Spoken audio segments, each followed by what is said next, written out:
మనకు అనిపించచ్చు ఆ లైఫ్ అంటే ఏంది, ఎంజాయ్ చేయాలా, మంచి చెప్పేటప్పుడు ఎంజాయ్ చేయాలా, తినాలా, తాగాలా, డింగ్ డాంగ్ చేయాలా, మద్యం, మాంసం, ద్యూతం, వ్యభిచారం ఇది చేసుకొని జీవితం ఎంజాయ్ చేయాలి. ఆలోచన మంచిదే. ఫస్ట్ గతి ఆలోచించు, నీ గతి ఏంది, చనిపోయే కంటే ముందు నీ గతి ఏంది, పోయిన తర్వాత నీ గతి ఏంది. గమ్యం ఆలోచించి ఈ దారిని పట్టాలన్నా పట్టద్దా ఆలోచించు. ఫస్ట్ ఎవరు సుఖం ఉండేది, మద్యపానం చేసిన ఎవరు సుఖం ఉండేది చెప్పండి.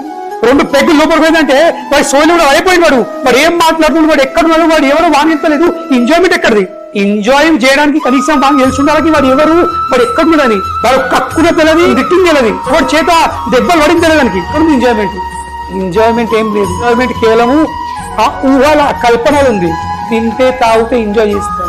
ఆదివారం రోజు ఇంత మాంసం తిన్న తర్వాత పరిస్థితి పడిపోతావు బుస్మని. ఇంట్లోకి బయట బుద్ధి కాదు, అది సరిగా నిద్రపోయినట్టు కాదు, సరిగా మెలుకున్నట్టు కాదు. ఎక్కడుంది ఎంజాయ్మెంట్? విచారం చేసిన తర్వాత ఎక్కడుంది ఎంజాయ్మెంట్? ఇన్ని రోగాలకు నువ్వు ఆహ్వానించుకుంటున్నావు. ఇక సట్టలు ఆడుకుంటా జీవితం, భార్య, పిల్లలు, బిన్లు, ప్రాపర్టీలు అన్ని అమ్ముడుపోతున్నాయి. ఎక్కడుంది సుఖం? కనుకనే సుఖము మాంసం, మద్యం, ద్యూతంలో లేదు, వ్యభిచారం లేదు. సుఖం ఉంది ఇట్లకెళ్ళే విడుబడు. తన ఇంద్రియాలను నియంత్రించుకోవట్లే సుఖం ఉంది. కనుకనే మానవ జన్మము ఇంద్రియాలను విచ్చలవిడిగా వదిలిపెట్టడం కాదు, దాన్ని నియంత్రించుకోవాలి. ఎంత అవసరం ఉంటే